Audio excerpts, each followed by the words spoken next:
Part 1. Charlie Chaplin, the man who hid his pain. He made the world laugh. He fell. He smiled. He stood up again. And millions laughed with him.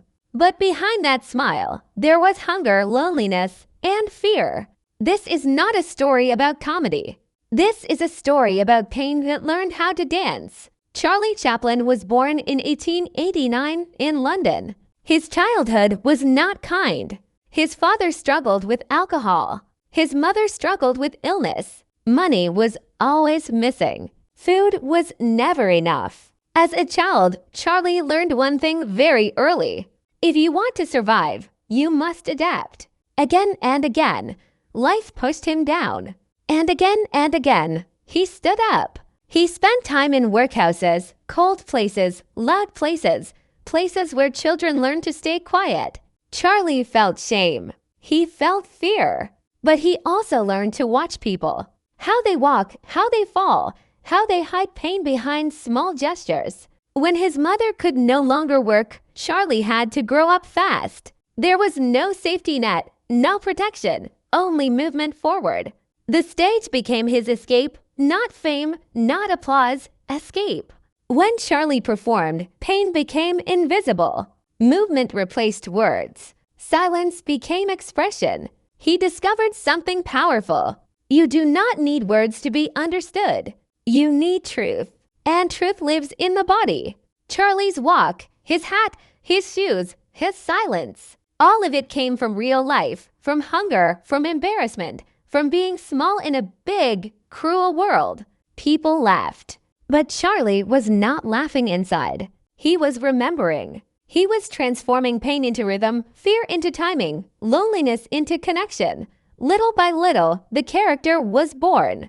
The poor, clumsy, gentle, always pushed aside, always trying again. The world would soon fall in love with him. But the reason was simple. People recognized themselves. Charlie Chaplin did not create comedy to escape reality. He created it to survive. And survival shaped everything he became. Part 2. Laughter as a shield. Charlie learned to perform before he learned to feel safe. The stage was not a dream. It was protection. When he moved, pain stayed quiet. When people laughed, fear stepped back. As a young boy, Charlie joined theater groups. He traveled. He worked long hours. Life was unstable, but it had rhythm. Again and again he repeated the same movements, falling, standing up, trying again. The body remembered what the heart could not hold. Charlie did not speak much on stage. He listened. He watched faces. He felt the mood of the room. Little by little, he understood timing. When to pause, when to move, when to fall slowly, when to stand still. Laughter became his shield. Not loud laughter, soft laughter. The kind that says, "I see you," the kind that makes pain lighter just for a moment. When Charlie moved to America, everything changed fast. New cities, new studios, new pressure. But one thing stayed the same. He trusted movement more than words. Silence gave him control. His clothes were too big. His shoes did not fit. He walked like someone who did not belong. Someone always in the way. Someone always trying to be polite in a hard world. Charlie knew this feeling well. On screen, he fell into trouble again and again.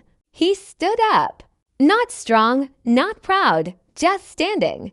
That was enough. People laughed because it was funny, but they stayed because it felt true. Behind every joke was a memory. Behind every smile was effort. Behind every fall was the choice to continue. Charlie Chaplin did not use laughter to hide pain from the world. He used it to survive inside it. Part 3. When the world finally noticed him, fame did not arrive gently. It arrived suddenly. One day, Charlie was struggling to survive. The next day, people recognized him on the street. Strangers laughed before he even moved. He became famous faster than Charlie was ready for. His face was everywhere. His walk was copied. His silence spoke louder than words. But inside, nothing felt stable. Success brought pressure. Studios wanted more. Audiences wanted the same character again and again. Fall here, smile there, be funny, be quick, be perfect. Charlie felt trapped. The world loved a character, but few cared about the man behind him. And that carried Charlie's pain on his back. Hunger, shame, loneliness, all of it was still there, just better dressed. Charlie worked obsessively. He repeated scenes again and again. 1 take to takes 20 takes, sometimes 50. He searched for the exact movement, the exact pose, the exact look that felt honest. People thought he was difficult, slow, too sensitive. But Charlie knew something they didn't. Comedy breaks when it becomes fake. And he refused to lie.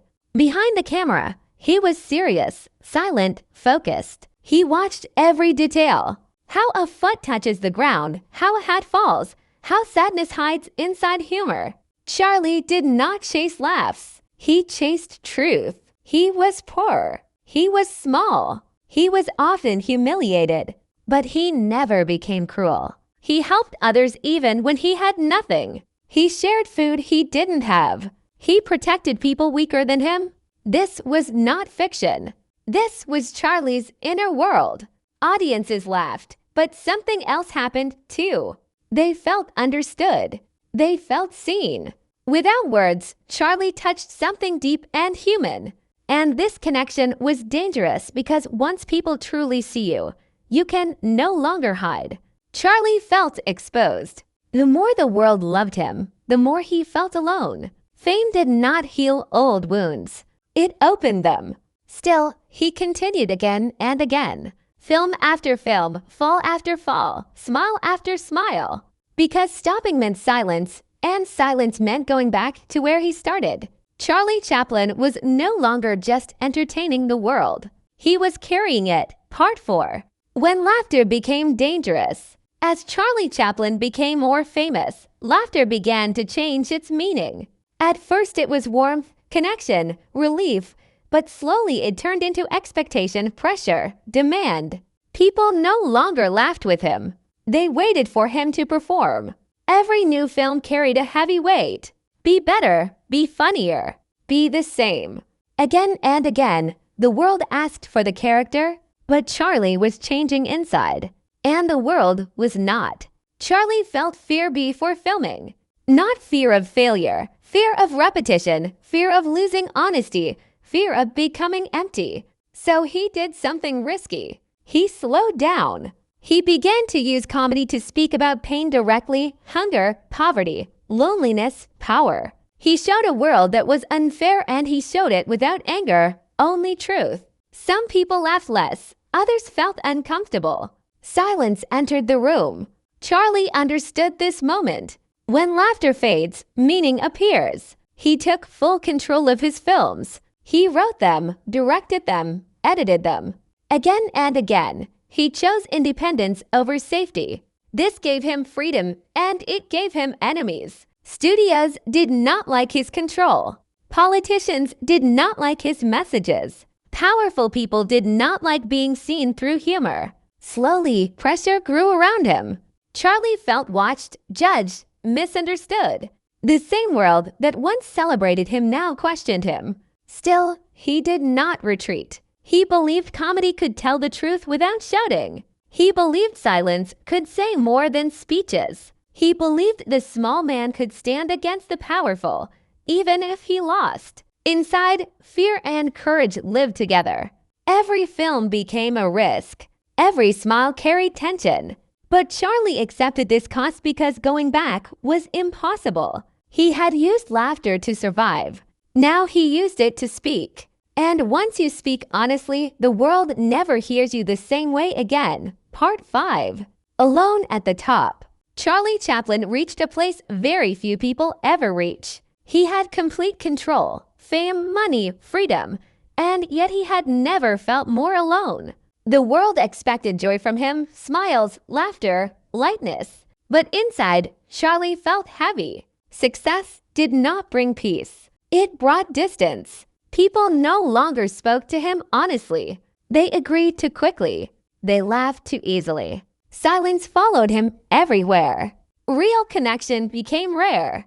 Charlie worked more than ever. He spent endless hours in editing rooms. Again and again, he changed small details, a look, a pause, a step.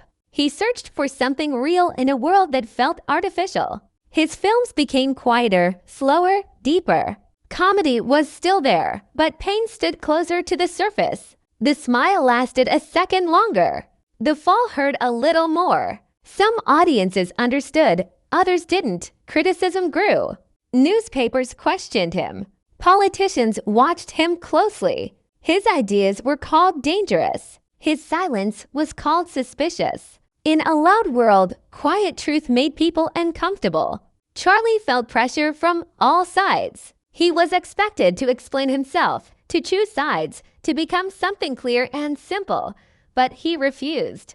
Charlie believed that art should ask questions, not give orders. He believed that the small man still mattered, even when power grew loud and cruel. He was still poor, still gentle, still human, and that humanity felt like a threat. Fame isolated Charlie.